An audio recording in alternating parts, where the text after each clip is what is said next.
जी तो नमस्कार, मैं निकेत दीक्षित आप सभी के समक्ष हाजिर हो गया हूँ एनडी न्यूज़ अपडेट्स का ये एपिसोड लेकर। और उम्मीद है आप सभी लोग स्वस्थ होंगे, मस्त होंगे और अपने घरों में होंगे और सुरक्षित होंगे, क्योंकि कोरोना वायरस जो महामारी है वो दिन ब दिन अनियंत्रित होती चली जा रही है। और बता दूं आपको कि आप इस वीडियो को पूरा देखिएगा। वैसे मैं अपडेट देने जा रहा था, लेकिन बिल्कुल आपसे आग्रह करना ज़रूरी है, क्योंकि आप मुझे पता है कई लोग पूरा नहीं देखते हैं और कुछ रिएक्शन नहीं आता है। खैर, आप वीडियो को पूरा देखिएगा और अगर अच्छा लगे तो लाइक कीजिएगा, शेयर कीजिएगा और चैनल को सब्सक्राइब ज़रूर कीजिएगा। और अगर कोई चीज़ अच्छी ना लगे तो कमेंट करके आप बता सकते हैं कि भाई साहब ये चीज़ आपकी ठीक नहीं है वीडियो में, और सुधारिए, नहीं तो ठीक है हम लोग चलते हैं। तो मैं कोशिश करूँगा इम्प्रूवमेंट लाने का अपने अंदर। खैर, बता देता हूँ, कोरोना वायरस जो है दिन ब दिन अनियंत्रित होता चला जा रहा है और बीते 24 घंटे में रिकॉर्ड 2,74,000 से ऊपर केसेस आए हैं। पूरे भारत में जहाँ तक की बात है तो 2,74,944 पॉजिटिव केस मिले हैं और 1,620 लोगों की मौत हुई है रिकॉर्ड। तो खैर, केसेस का बनता ही चला जा रहा है और जो रिकवर हुए हैं वो भी कोई ख़ास नहीं हुए। 1,43,701 लोग ही रिकवर हुए हैं। तो इस तरह ये देखा जा रहा है कि 1,31,200 से ऊपर जो केसेस हैं वो बढ़ गए हैं, एक्टिव केस। और ये एक बड़ी चिंता की बात है और कहीं ना कहीं हर राज्य आजकल लॉकडाउन की ओर ही अपना रुख अख्तियार कर रहा है। और राजस्थान में बता दें 3 मई तक लॉकडाउन लगा रहेगा और जो कर्फ्यू, वीकेंड कर्फ्यू की जो छूटें थी वो मान्य रहेंगी और छूट के साथ ये लॉकडाउन 3 मई तक घोषित कर दिया गया है। और देखते हैं यूपी का क्या हिसाब किताब रहता है। तो चलिए बता दें आपको कि कुछ राज्य हैं जिनमें कोरोना वायरस अपनी भयावहता निरंतर दर्शाता जा रहा है। महाराष्ट्र में 68,631 लोग पॉजिटिव पाए गए बीते 24 घंटे में और 503 लोगों की मौत हो गई। जी हाँ, ये एक बड़ी चिंताजनक बात है। महाराष्ट्र में दिन ब दिन बहुत ज़्यादा भयानक स्थिति होती चली जा रही है कोरोना के कारण। और बता दें आपको, ठीक हुए हैं केवल 45,654 लोग। उत्तर प्रदेश की जहाँ तक बात है वहाँ पर 30,000 से ज़्यादा केसेस दर्ज किए गए और 127 लोगों की मौत हो गई और रिकवर हुए हैं केवल 9,041 लोग। ये भी बहुत ज़्यादा चिंता की बात है कि 30,000 केसेस में अगर आप 9,041 लोग ही रिकवर हुए हैं तो मान लीजिए आप 21,000 से ज़्यादा केसेस जो है वो एक्टिव केसेस में बढ़ोतरी दर्ज करते हैं। और ये कहीं ना कहीं बहुत ज़्यादा चिंताजनक बात है। और न्यू दिल्ली की बात करें तो न्यू दिल्ली में 25,462 केसेस आए हैं और 159 लोगों की मौत हुई है और 161 लोगों की मौत हुई है और 20,000 से ऊपर केसेस जो है वो रिकवर किए हैं। 20,159 केसेस रिकवर किए हैं। जी हाँ, ये कन्फ्यूजन थोड़ा सा रिकवरी और मृत्यु दर के बीच में हो गया। तो 161 लोगों की मौत हुई है और 20,159 लोग दिल्ली में रिकवर कर गए हैं बीते 24 घंटे में। तो दिल्ली का कहीं ना कहीं रिकवरी रेट थोड़ा सा ठीक है और यूपी का बहुत ज़्यादा, मतलब जिसे कहते हैं कम है। तो ये एक चिंताजनक बात है। और छत्तीसगढ़ में जहाँ तक बात है तो 14,000 से ऊपर लोग वहाँ पर रिकवर किए हैं। और मुझे जहाँ तक लगता है, जहाँ से मैंने रिपोर्ट पढ़ी है, वहाँ 12,000 से ऊपर ही एक्टिव केस पॉजिटिव केस दिखा रहा है अभी 24 घंटे में। तो अगर ये सही है तो बहुत अच्छी बात है कि छत्तीसगढ़ में कहीं ना कहीं पॉजिटिव केसेस से ज़्यादा रिकवरी हुई है। अब वैसे मुझे लगता है कि कहीं ना कहीं कुछ मिस्टेक हुई होगी जिसने भी ये रिपोर्ट प्रकाशित की है। वहाँ उस वेबसाइट का या उस पेपर का नाम मैं नहीं ले सकता। चलिए खैर, बाकी अगर वाकई में ये है पॉजिटिव केसेस से ज़्यादा रिकवरी रेट है छत्तीसगढ़ का, तो ये बहुत खुशी की बात है। और उम्मीद करेंगे ऐसे ही हर राज्य का दिन ब दिन रिकवरी रेट बढ़ता चला जाए और कहीं ना कहीं कोरोना से निजात मिले हमको। केंद्र सरकार ने सभी राज्यों को कहा है कि लॉकडाउन आप लगा रहे हैं ठीक है, लेकिन इससे वैक्सीनेशन प्रभावित नहीं होना चाहिए और कहीं ना कहीं वैक्सीनेशन जो है जनता तक पहुंचता रहे तो बेहतर होगा फिर। तो ये कुछ चीज़ें रही कोरोना से जुड़ी। कल यूपी में संडे लॉकडाउन भी था तो वो भी है।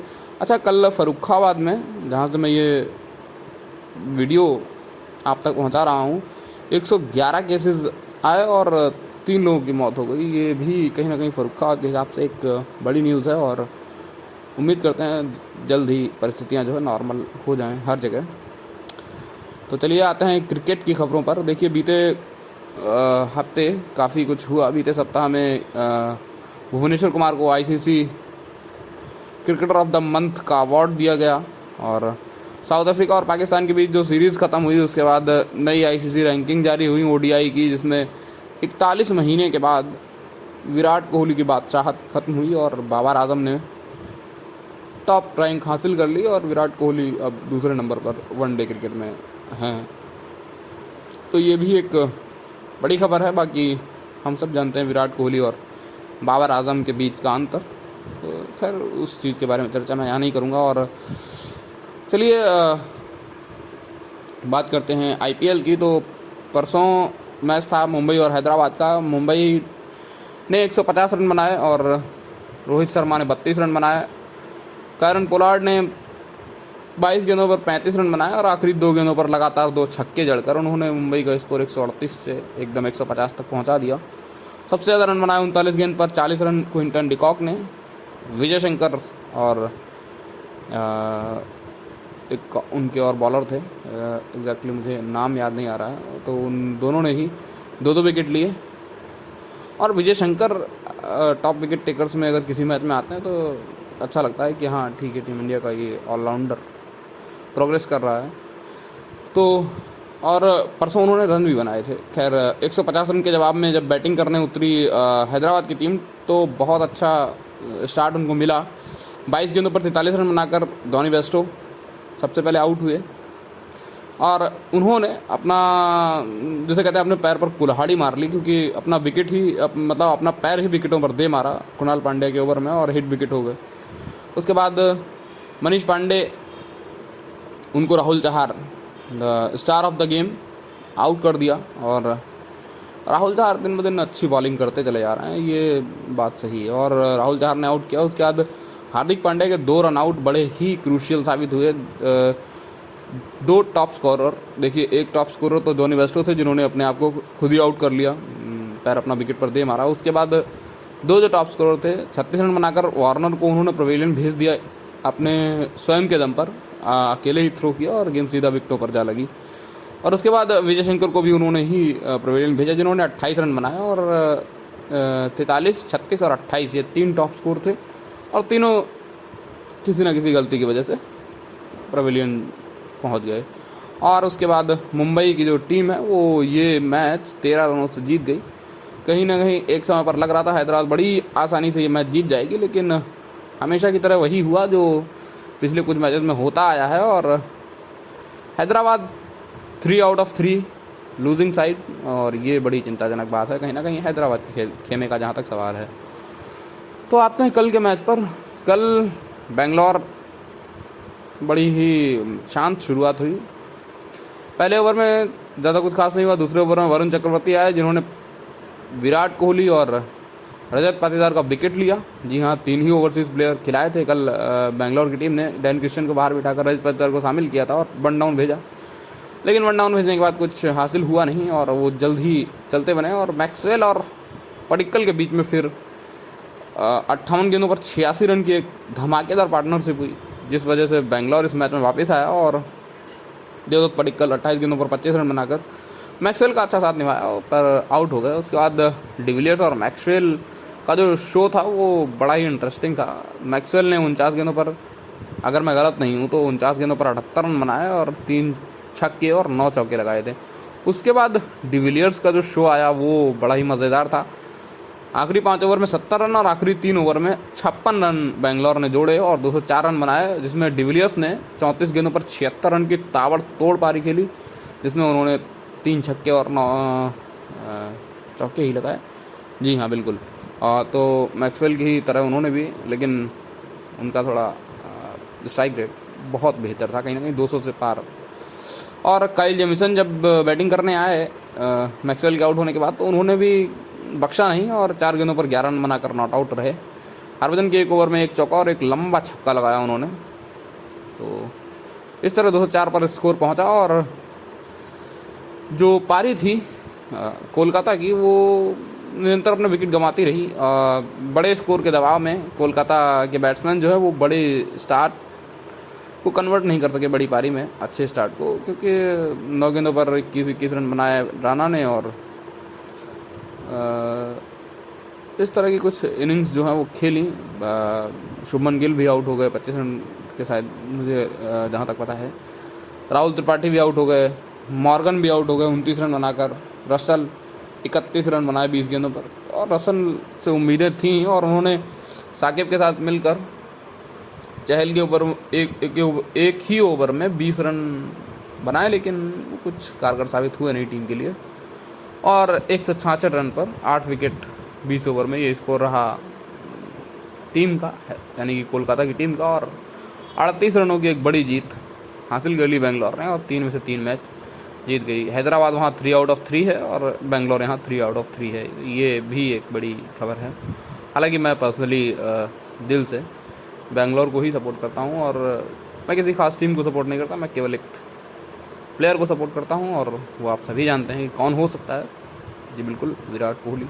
खैर, दूसरा मैच हुआ बर्थडे बॉय और ऋषभ पंत के बीच, यानी बर्थडे बॉय आपके केएल राहुल हैं, और जिनका कल बर्थडे था। 18 अप्रैल 1992 में जन्मे ये स्टार क्रिकेटर, और उनका जो कल बर्थडे था 29वां, उसमें अपनी ही टीम की हार की वजह कहीं ना कहीं उनको माना जा रहा है, और ये ठीक भी है, क्योंकि मयंक अग्रवाल ने जब 36 गेंदों पर 69 रन की ताबड़तोड़ पारी खेली, वहाँ केएल राहुल 51 गेंदों पर 61 रन बनाकर आउट हुए। ये एक बड़ी चिंता की बात है। और जहाँ पंजाब का स्कोर 220-230 पहुँच सकता था, वहीं पंजाब का स्कोर 195 रह गया। 122 पर पहला विकेट गिरा था, बाय द वे, नहीं 122 पर दूसरा विकेट गिरा था। इनफैक्ट 100 से ऊपर ही उनका पहला विकेट गिरा था। तो ये एक बड़ी दिक्कत वाली बात हो गई कहीं ना कहीं। हाँ, 122 पर ही उनका पहला विकेट गिरा था, जी बिल्कुल। और ये कहीं ना कहीं पंजाब के लिए भी गलत हुआ, और आखिरी 5 ओवर में 55 रन ही बने। 144 ये 140 रन थे उनके कहीं ना कहीं 15 ओवर में, और 55 रन बने। रिजर्व तो बेहतर करते थे खैर पंजाब के लोग। और हुड्डा ने भी अच्छे पारी खेली, उन्होंने 13 गेंद पर कुछ 23-24 रन बनाए। और शाहरुख खान 5 गेंदों पर 15 रन बनाकर नॉट आउट रहे, और इस वजह से स्कोर 195 भी पहुंच पाया। नहीं तो लग रहा था कि बस 180 के आसपास सिमट जाएगी पंजाब, लेकिन ठीक है। और उसके बाद शिखर धवन का शो आया, जिन्होंने 49 गेंदों पर 92 रन बनाए, और शो आया आपका 13 गेंद पर 27 रन का मार्कस स्टोइनिस का। और ये मैच 6 विकेट से इजीली दिल्ली जो है वो जीत गई। आखिरी ओवर में हालांकि 8 रन चाहिए थे, और अगर 20-25 रन ज़्यादा होते तो शायद दिल्ली फंस जाती, लेकिन जो हुआ नहीं उसकी क्या बात करें। और ये दिल्ली इजीली मैच को जीत गई। आज CSK versus Rajasthan Royals 2 wicket keeper captains के बीच में मुकाबला वानखेड़े स्टेडियम में ये मुकाबला है। और धोनी की टीम चाहेगी कि दूसरा मैच भी जीतें अपना, और राजस्थान की टीम चाहेगी कि वो भी अपना दूसरा मैच जीतें। और दोनों ही टीमें अपना एक मैच जीत कर आ रही हैं, और देखते हैं राजस्थान की टीम के लिए जोफ्रा आर्चर कब वापस आते हैं। बाकी जोफ्रा आर्चर के आने से इनकी गेंदबाजी मजबूत होगी, लेकिन वो कब आएंगे ये देखने वाली बात होगी। और चेन्नई की टीम की गेंदबाजी, अब दीपक चहार अच्छे फॉर्म में है, लेकिन वानखेड़े की पिच पर हो सकता है वो कारगर साबित हो जाए। बाकी फ्लैट पिचेस पर उनका थोड़ा सा मामला इधर उधर रहेगा। कल की जैसी अगर पिच हुई तब फिर चेन्नई की गेंदबाजों को मुश्किल होने वाली है, और राजस्थान की गेंदबाजी भी कोई खास है नहीं। कह लीजिए अगर उनकी गेंदबाजी बड़ी ही बेहतरीन है तो ऐसा भी नहीं है, उनकी गेंदबाज भी संघर्ष करेंगे। तो ये तो तय है कि मैच हाई स्कोरिंग होगा, क्योंकि दोनों ही टीमों की गेंदबाजी थोड़ी चिंता का विषय है। पर कितना स्कोर होता है और कौन जीतता है ये देखने वाली बात होगी। हालांकि मैंने कह तो दिया, लेकिन अब पता नहीं, 150 वाली पिच हो गई तो फिर वही चीज़ है। चलिए फ़िलहाल विदा लेता हूँ, और ये वीडियो थोड़ा लंबा हो गया तो कोई नहीं। अगर आपको अच्छा लगे तो लाइक कीजिए, शेयर कीजिए, चैनल को सब्सक्राइब कीजिए। Thank you, bye bye.